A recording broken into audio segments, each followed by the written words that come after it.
রামধনুর 7টি রং মনে রাখছি, তাই তো?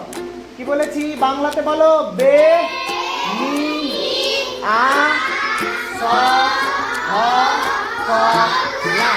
ইংরেজিতে বলবো ভিভ জিওর। কি বলবো? ভিভ জিওর। ভিভ জিওর। আচ্ছা, প্রথমে বাংলাতে বলো। বে মানে, নি মানে, আ মানে, স মানে, হ মানে, ক মানে, লা মানে। এবার ইংরেজি। V for, I for,